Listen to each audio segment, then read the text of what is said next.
Welcome to Wine for Normal People, the podcast for people who like wine, but not the snobbery that goes with it. I'm your host, Elizabeth Schneider, author of the Wine for Normal People book and certified wine dork. Before we get to the episode, let's talk about my sponsor, Wine Access. If you like good wine but don't want to spend time figuring out what to buy, Wine Access keeps it simple. They offer a curated selection of bottles sourced directly from winemakers, all vetted, so you know they're solid. Go to wineaccess.com/WFMP to check out their selection. Now let's get to the show. I've had a series of kind of cool shows. Episode 600, I guess, was a guest show. And then last week, Pollock Vineyards, which I hope you liked. Really a great insight into Virginia wines. If you haven't listened to it, it is a really fascinating show. Ryan Pollock and Benoit Peynaud did a great job of educating us on the ins and outs of Virginia wine. It is a fine wine region, a fantastic one at that. This time, we are starting a new series, and Keith Saby, who is a patron and longtime listener who I just saw at our hangout in DC. Thanks to everybody who came. He brought a great bottle of wine for us, 300-year-old vines from Campania. So amazing. If you want to become a patron and come to events like this and have the opportunity to have great wine with me and the gang, it's patreon.com/wine for normal people, which is how you will get these kinds of opportunities. But Keith made this suggestion a while back, and it took me a while to get to it, Keith, but here I am. This is a new series that I'm starting, and it is people who have made a difference in the wine world and whose contributions have changed the wine world significantly. Now, some will be for good. Some will be less good in some ways, but these are all wine legends. That's what I'm calling them. We are starting out with one of the biggest modern wine legends that you've probably never heard of, Émile Peynaud. He is termed the father of modern enology, and his story is so interesting. I think you're really going to appreciate why this series is going to be kind of cool. So hopefully you will give it a chance and take a listen. It is not just about history. It's also about winemaking and the discoveries that people have made over time. But Émile Peynaud is a wine legend I really wanted to kick this off with. And before we do that, I do want to give patron shout outs. It's been a while. Thank you to everyone who participated in episode 600. Thank you to everyone who listened to episode 600. And thank you for everyone who was inspired and joined Patreon, which is the only way to directly support me. It's the only way to make sure that this podcast keeps going directly. Yes, I have sponsors, but the best way to help make this show go is Patreon, patreon.com/wine for normal people. And thank you, Mike J14, Sean F, Ton T, Andrea R, Sujeev F, Luke C, Max, Russian Parakeet, Aaron S, Chris M, Clay, Audrey B, Drew L, Kyle M, Mike C, Jason B, and Luke. Thank you so much for being patrons for the year. If you are an annual member, you get a shout out. And I just really appreciate it, whether you're annual or monthly. Any support that you provide is helpful. Plus, you get access to the entire back catalog and opportunities to go on trips. In about a month, I will be in Alto Adige with a group, and you can come on these trips if you're a patron. So thank you all for being so generous to keep this show going. Now let's get to Émile Peynaud. He really is one of the biggest and most important figures in the quality revolution of modern wine. Dr. Peynaud was a Bordeaux enologist. Obviously, the name sounds French, and it is. An enologist is somebody who studies wine and winemaking. And he had an enormous worldwide impact on winemaking, wine tasting, and appreciation in the second half of the 20th century, which is why they call him the father of modern enology. It wasn't just his research and consulting that raised the standards for wine quality, but he was also an amazing teacher, and he taught generations of winemakers to pay attention and care about quality. He brought winemakers, sometimes kicking and screaming, into the modern times. And I'm not just talking about in France. all over the world because he was really the original flying winemaker, as we call it. He was a consultant that went all around the world, and I'll talk about that when we talk about his later years. But let's cover his life completely from birth to the end. He was born on June 29th, 1912, in Madiran in southwest France. That's kind of in the Pyrenees. Madiran is known for Tannat, delicious wines. But Dr. Peynaud did not stay there. At 14 years old, he actually started as a cellar worker with a négociant, a merchant, or somebody who buys and sells wine, sometimes blends it before sale, in Bordeaux. This was called Masson Calvaire. And while he was there, he had the fortune to work with a chemical engineer named Jean Ribeiro-Gaillon. And together, they started doing analysis on wine. And by 20 years old, Peynaud published his first article in a viticulture magazine. He became an enologist in the 1930s. Unfortunately, his career was interrupted by World War II. He was captured by the Germans early in the war, spent most of the war in a prison camp. And when he returned, he decided to attend the University of Bordeaux's Enology Institute. In 1946, he presented his thesis or dissertation on enology, became a PhD, and then became a professor at the University of Bordeaux, where his friend and mentor, Jean Ribeiro-Gaillon, was also a professor in the enology department. So they worked together to study issues of enology because there were plenty of issues to study. Peynaud didn't want to just do the studying. He also wanted to see how it could apply. So while he was a professor of enology, he also started consulting to some of the chateaux. And he started in Grave in the late 1940s, and this was out of necessity. It was within bike riding distance, and he had a bike. So he would ride around on his bike from chateau to chateau who would work with him in the late 1940s. When he got a car in 1952, his influence spread a little bit. That makes sense, right?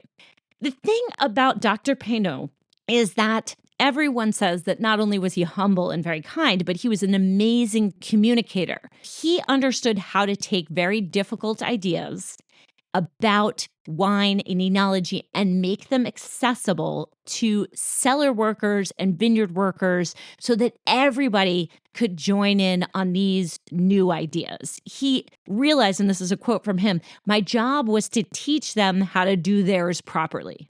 So he avoided all the scientific terms. We're going to get to malolactic fermentation. If you don't know what that is, I'll explain what it is. But he called it a second fermentation instead of using malolactic because he realized he might lose people if he started using technical terms. He was also an incredible taster. He was known for making amazing blends, and he was all about harmony and balance, which was one of his major contributions to the wines of Bordeaux and really around the world. Let's talk about his success timeline and the contributions that he made. And I'm going to first just lay out 3 principles that he lived by. The first thing that he said was that grapes should arrive at the winery healthy and mature. Now, I'm going to talk about why that was such a revelation in a second, that tannins should be extracted sufficiently. And this is maybe one of the biggest and most important contributions. Fermentation temperatures have to be controlled throughout.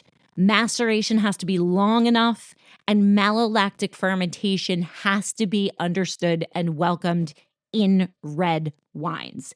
His overall goal was to apply science to the art of winemaking. He wanted to stop the haphazard nature of winemaking. He wanted to make more consistent wines. And starting in the early 1950s, he started to put more discipline into the winemaking process instead of just letting nature run its course. And this was actually so timely because in the post-World War II era, consumers were not drinking wine as much. The social drink of choice was a cocktail. They were getting into the Mad Men era. And wine needed a facelift, frankly. The stage was set for someone like Peynaud to come in and fix some of the problems with wine and make it more desirable. Let's discuss what the situation was and what he did in the course of his career. Before Dr. Peynaud, let's talk about what vineyard management looked like. And this is in Bordeaux, but all over the world at this time in the 1950s. They would bring in unripe grapes, regardless of whether or not they were green or vegetal or overly acidic, or they would bring in rotten grapes and include them in the winemaking. So in a good year, they would start picking before the grapes were ripe because they wanted to get a really big crop. They didn't want it to rain, and they didn't care whether or not it was ripe because picking early protected from rot, which could come with the rain that came in the fall. And they got higher acidities in these wines. And their logic was, look, this preserves the wine against spoilage, which we have a problem with in the winery. Bordeaux producers and connoisseurs, especially British connoisseurs, really and truly believed that wines had to be tough and not taste good in their youth if they were going to age and become great. The idea of an undrinkable young wine was ingrained in Bordeaux drinkers, and why wouldn't it be? This was their experience. It made complete sense. So in good years, you pick early, high acidity, sit on the wine, wait for it to become great. In bad years, they would leave the grapes on the vines, they would pick them, and the grapes would be rotten in some cases. They picked when they felt it was time, like from a calendar perspective, not when the grapes were ripe or when they were looking good or anything like that. They would include rotten grapes in the wines in bad years. Well, Peynaud came in and said, we need to be harvesting ripe grapes. And he encouraged the chateau to harvest 2 weeks after they normally did from a calendar perspective. And what he had to convince them of was that you're going to have to accept that the acidity levels are going to drop in the grapes and the wines. But in the end, it's going to make better wines that are still age-worthy, but drinkable both young and old. He also said, we probably need to select only the best looking grapes for top wines. And we can't put everything in. And this was really hard to accept because especially post-war, people were just looking for quantity. They were trying to make a lot of wine to sell to get back on their feet. It's completely understandable, but what he was saying was quantity is not more important than quality, especially for your top wines. So you should definitely sort out and have only the best grapes for your top wines. Also, keeping grapes from different parts of the vineyard separated parcel by parcel, pretty good idea because grapes from different locations taste different, even if they are the same variety. And the age of the vines is going to be different, and that's going to create different wines. Peynaud encouraged people to vinify the plots separately and put only the best tasting plots into the top wine. As he said, give me good grapes and I will make good wines. And what Peynaud did to sort of allay their concerns about waste is he said, why don't you create a second label for grapes that don't meet the standard of the top label for whatever reason? This is how a lot of those second labels came about. Now, some of these already existed, but Dr. Peynaud helped wineries to come up with an outlet for grapes that were not meeting that top level criteria. He also said it's not true that wine can only be enjoyed after years and years in the cellar. If you pick these grapes a little bit later, the wines will be richer, rounder, accessible sooner, so you can drink them young or you can drink them old. Now, this was like totally revolutionary. I know it sounds crazy, but it's why you can pop a Bordeaux now, and even if it's not like the tastiest thing and maybe it needed more age, you could still drink it. It's not totally disgusting, which is what it used to be. Today, that's the standard, especially for Bordeaux and Bordeaux-style wines. But as Paul Pontellier, who was the technical director of Chateau Margaux, he's since passed away, and Dr. Peynaud had a big, big part in helping Margaux transform itself. Mr. Pontellier said, he told us that a great old wine has to be a great young one. He said the balance had to be there from the beginning, from the grapes themselves. I think today we take this for granted. Peynaud also said that this philosophy applied to all tiers, not just the top wines, but also moderately priced ones. Let's talk about in the winery what was going on. So Peynaud wrote, another quote from him, he aimed to replace the enologist's previous curative role with that of someone who prevents the illness in the first place. Before he arrived as a consultant and helped people understand some of the importance of what I'm about to tell you, people would encounter a problem and then they would try to fix it. But the problem is it was already too late. So you lost huge quantities of wine, turned into vinegar, oxidized. What Peynaud aimed to do was to fix the problems early on, starting in the vineyard and moving through the winery. And he wanted to make sure that some scientific principles were applied to winemaking that would then improve wine. He had to convince people to make investments. Again, as I said before, if your goal is quantity and not quality in the vineyard, it's going to be hard to convince you to switch over. That said, if they had better grapes, it might be more likely that they weren't going to have to throw out a ton of wine. And this especially pertained to what Peynaud did in the winery, which actually one of the things he was most proud of was his influence in the vineyard. But in the winery is really where he gets a lot of credit. Let's talk about maceration. That was one of the things, right? We talked about good grapes, macerations. Before Peynaud, the wines lacked color. They didn't have any depth or body. They were thin.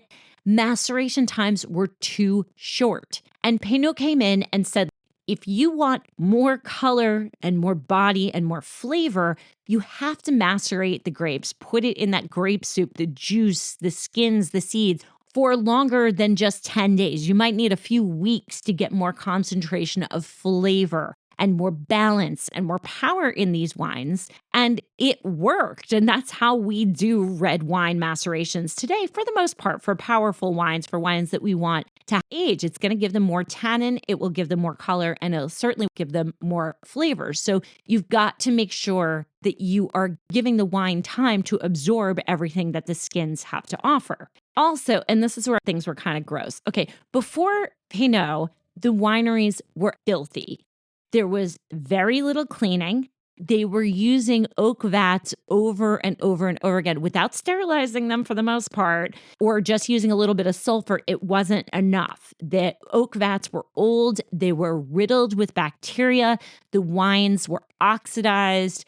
There was no control over winemaking. They just let natural forces take over. There was no temperature control. Peynaud said, if you're going to age wine, it has to be in clean oak barrels. If you're not going to have new ones, at least thoroughly clean out the old ones. But he encouraged people to use new oak barrels to get rid of bacterial spoilage. This was extremely expensive. It was a huge investment. It was not easy to convince people that they were going to have to turn over a portion of their oak barrels every year and buy new ones. But that's how we do it today. And it is because of Peynaud that we do this. And it is not just for flavor, but also to keep things clean in the environment. We will step away from the podcast to thank our sponsors. Don't forget Patreon, patreon.com/wine for normal people. The only way to directly support the work that I do for as little as $3 a month or $33 a year.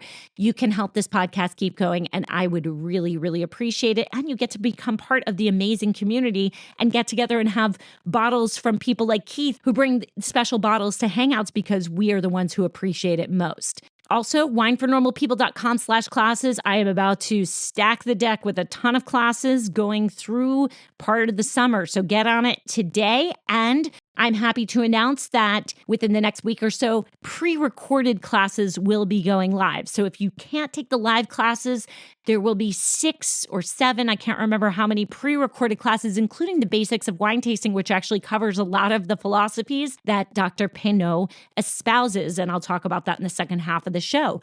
We also need to thank my sponsor, Wine Access, the best way to discover incredible wines without the guesswork. If you like great wine, you don't want to spend time guessing what's worth buying, Wine Access filters for you. They work directly with winemakers around the world. They only offer bottles that their team has vetted. Every wine they offer has been tasted and approved by their team of wine experts. They have every style. They have big, bold reds. They have light reds, rosés, sparkling, crisp whites, and in all price points from super affordable to super luxury. Since it's not a huge catalog, more of a curated selection, it makes it a lot easier to find something great without overthinking it. And they ship straight to your door. You can shop on their site 24 hours. They have great customer service and get that wine from their warehouse to you with no stress. If you want to simplify how you buy wine, check out Wine Access and see what they have available now. Go to wineaccess.com/WFNP to let them know you found out about them through me.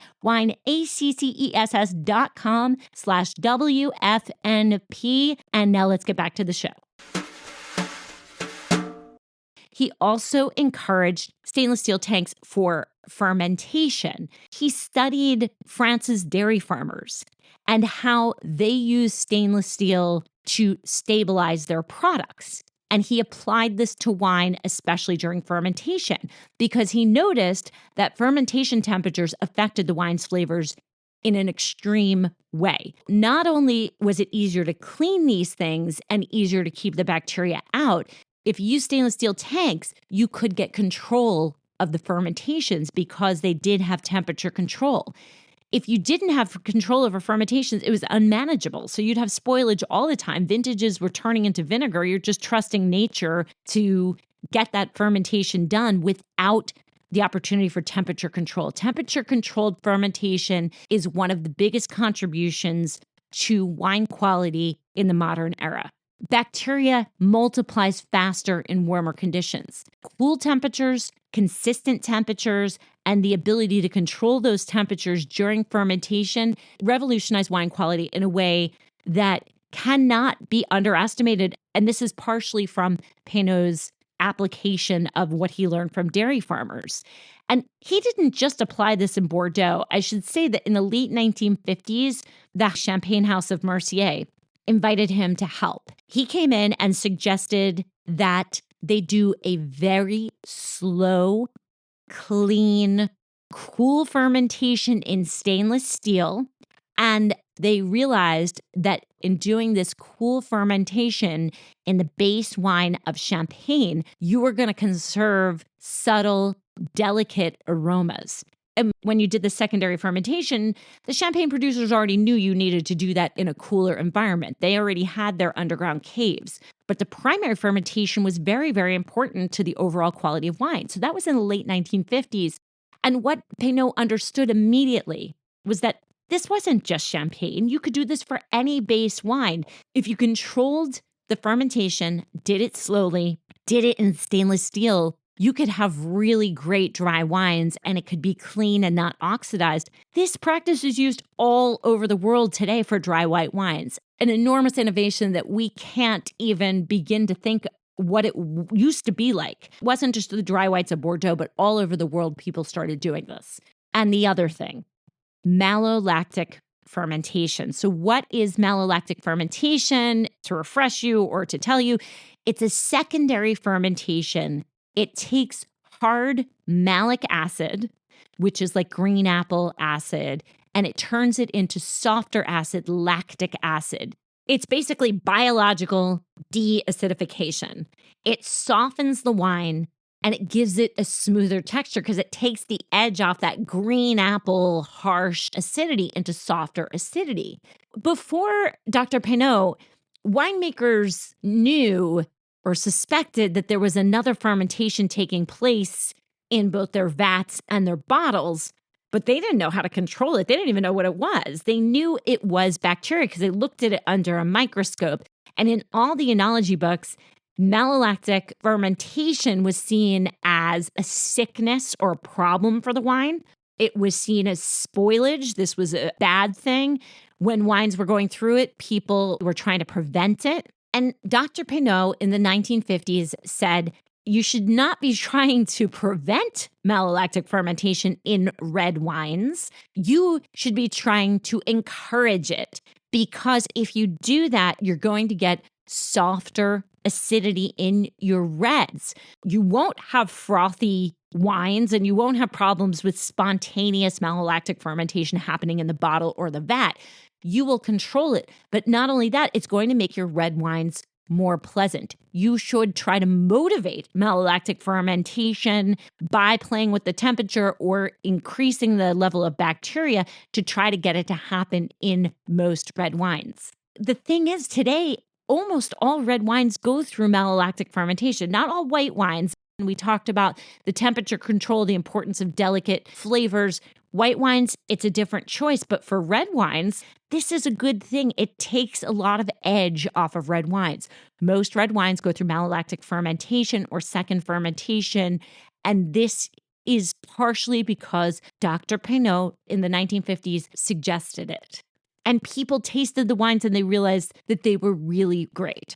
Now, this was all in the 1950s, and his reputation was solidified when the rubber hit the road. In 1959, there was an enormous heat wave in Bordeaux during harvest, and people started to have problems with fermentation because as it gets hotter and your tanks are not temperature controlled, you are going to have issues with fermentation. It's going to stop or be stuck because it's too hot. You're going to get problems with spoilage. And he was able to help winemakers recover from these problems by helping them control temperatures. Manufacturers, in some cases, changed their equipment. They added ice and cooling sleeves and all this kind of stuff. They would rack the juice off to cool it, pump it back into the vats and re-agitate the yeast. So they were doing this in a very low-tech way, except for the chateau that had more money, who were able to chill down some of their vats. They added sulfur to control malolactic fermentation and stop it to make sure it didn't happen too early in the process, which would also be a problem. He was able to save the 1959 vintage for a lot of people. So when this happened again in 1961, he had prepared Bordeaux. They trusted him. And 1961 turned into an epic vintage in Bordeaux because of that control over fermentation, the understanding of the importance of controlling malolactic fermentation. 1961 is widely considered one of the best vintages in Bordeaux in modern times. And this is all because people put Dr. Peynaud's suggestions into practice. It was a hugely important turning point for Dr. Peynaud because what he was saying worked. And while people were panicking, he was able to solve these problems. Another huge innovation from Peynaud. I have talked about this on the show before, but until the wines were bottled at Chateau in Bordeaux, and this is not really until the 1960s, Bordeaux negociants or merchants doctored even the top wines to try to conform to the stereotypes, especially that the British drinkers had of them, because that was their biggest market.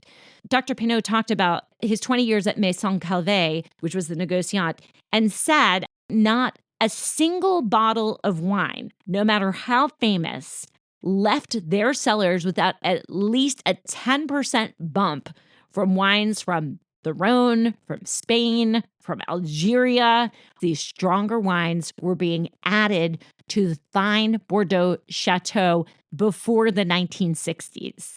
The change was solidified by 1978. Peynaud said, in this appellation, as in many others, one comes across a wide variety of terroirs, which produce varied wines, hard and soft. And at this point, the British trade especially really distrusted him, along with people in his hometown of Bordeaux. They accused him of homogenization, even though he was saying the terroir is showing through. They're saying you've changed the style of these wines. All Margaux is supposed to be soft and floral, and Pauillac is supposed to be really strong.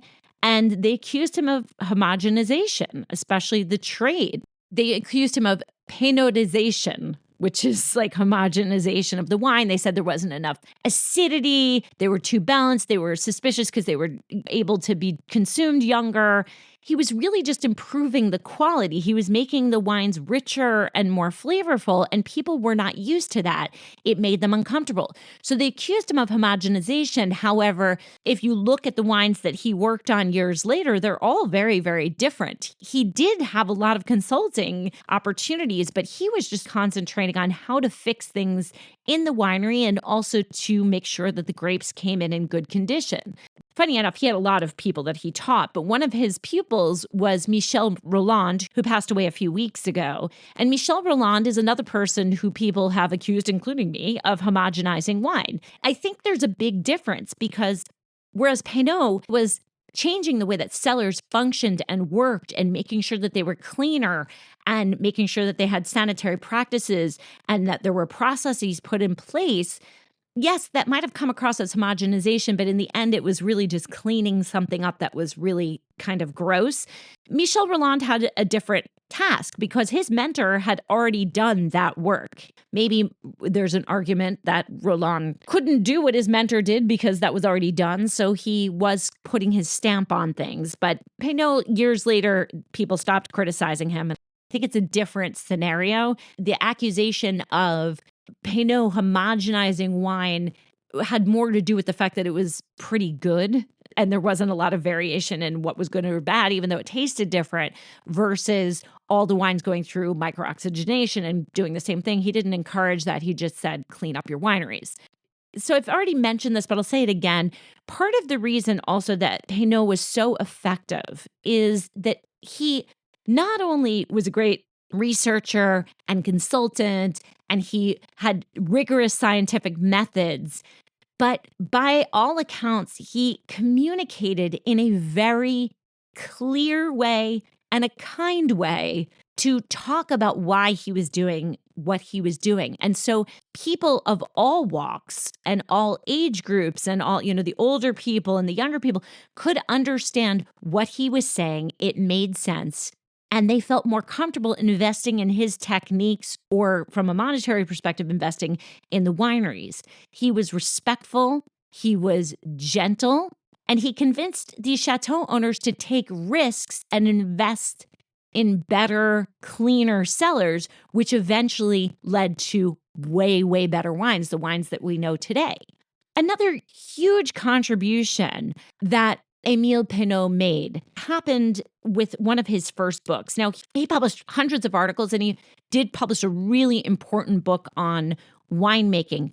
But in 1980, he published The Taste of Wine. And again, my French sucks, but it is Les Goûts du Vin. It is a comprehensive book on wine tasting. It was for wine drinkers and for wine tasters. He felt like it was important for winemakers to understand how to taste in order to be good winemakers. And he went over the 4 parts of wine tasting, which we still adhere to today. Now, this was in 1980. There were others who also pushed this narrative, but he talked about the importance of observing wine through the senses, describing what you see, what you taste, and using the words that are important to communicate that, comparing what you perceive with the standards of those wines. So does it taste like what it's supposed to taste like? And then judging the wine. Is it a well-made wine? Is it a good wine? He stated, for drinking to become tasting, it often only requires a little effort of concentration and an analysis of impressions perceived. It's necessary to learn a few basic techniques. Drinking for pleasure isn't enough. You need to know why wine is good. Wine is learned through experience and time. It's a pleasure for adults, one of the few pleasures that lasts a lifetime. People said about Peynaud that he was so good at tasting wines, he could taste a wine and foresee what it was going to taste like in 20 years. And he was almost never wrong. It's because of this very scientific analysis and also really connecting with the wine. So I've just gone over his huge accomplishments, getting better grapes, sorting parcel by parcel, cleaning up the winery, making sure that you macerated long enough so that you had good, flavorful wines, malolactic fermentation, understanding the importance of tasting. He was a rock star, superstar in Bordeaux. But there's a few really interesting things that even after he became famous, after the 1950s and 60s, that he continued to do. He was at heart a teacher.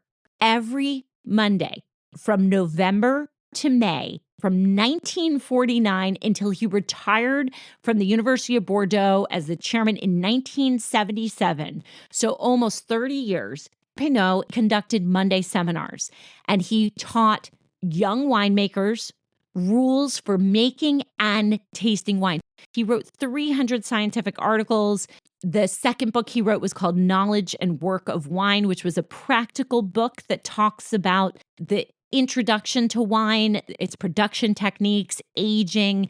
It was more about winemaking. The first book was more about tasting. He continued to research. He continued to teach. He remained the dean of enological studies at the University of Bordeaux until 1986. Given his manner, he helped make the university helpful, not just scientifically prestigious, but helpful to the community of Bordeaux. Worked with the chateau, not as some ivory tower. One of his crowning achievements in 1978, the late André Mensalopoulos, who bought Chateau Margaux, hired Dr. Peynaud to help turn it around. If you remember, as I talked about in the Margaux podcast, as an appellation, Margaux was in really bad trouble. It was in a terrible state through the 1970s. It was not considered to be great wine. But Chateau Margaux was always famous. It was a first growth in the 1855 classification. Chateau Margaux owes so much to Dr. Peynaud for restoring them back to their status.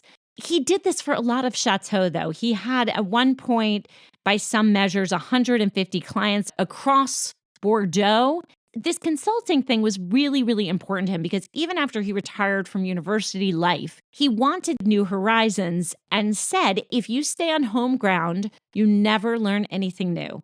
I came to see that if I wanted a better understanding of winemaking in Bordeaux, I needed to know about vinification in other regions.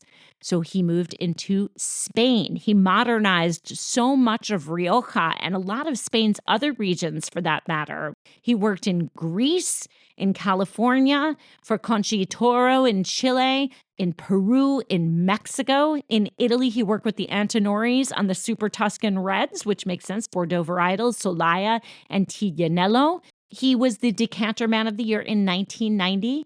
And at that point, he was still consulting for Chateau Margaux, Cheval Blanc, Domaine des Chevaliers, Lafite Rothschild, Chateau Roussec, which is a Sauterne producer, La Ville Aubryon, Léoville Lacasse, and all of these other places abroad. July 18th, 2004, he was 92 years old. He had been suffering from Parkinson's disease for several years, and he passed away, leaving a wife, a son, Jean-Pierre, a daughter, Danielle, and 5 grandchildren, and an incomparable legacy that we benefit from today. Paul Pontellier, like I said, the former managing director of Chateau Margaux in Bordeaux, said, there was really one world for winemakers before Émile Peynaud and another world after. And if you think about everything I've told you, that's true. He was a transformative figure, which is why I start this series with him. He was also incredibly thoughtful. I've got 2 more quotes for you, and then I will wrap it up. He talked about his legacy in an interview, and he said, I've said it many times, wine reflects the level of refinement of a civilization. It depends on those who make it and those who drink it. Tastes and winemaking methods are constantly evolving.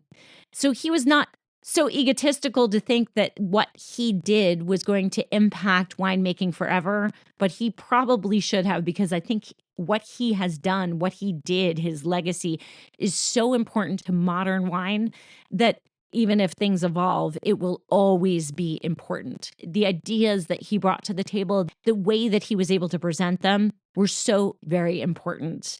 And in one of his books, he says this, and I will end on this note, just to give you an idea of how inspirational Émile Peynaud was and what a wine legend he was. He said this, it's amazing how wine can make you dream even before you've tasted it. For the pleasure to begin, all you have to do is talk about it. That is such an encapsulation of what true love of wine is, true understanding of wine is, and the joy and pleasure that it brings to all of us. It's something that makes you think, and it's something that makes you excited, and it's something that spurs conversation and allows you to dream. We really need to thank Émile Peynaud for his contributions to the wine world. He was, without a doubt, a huge wine legend. I hope you agree. I hope this was an interesting kickoff to the series. think we can all raise a glass to Émile Peynaud tonight. Santé to Émile Peynaud. And with that, this has been another episode of Wine for Normal People. Thank you so much for listening, and we'll catch you next time.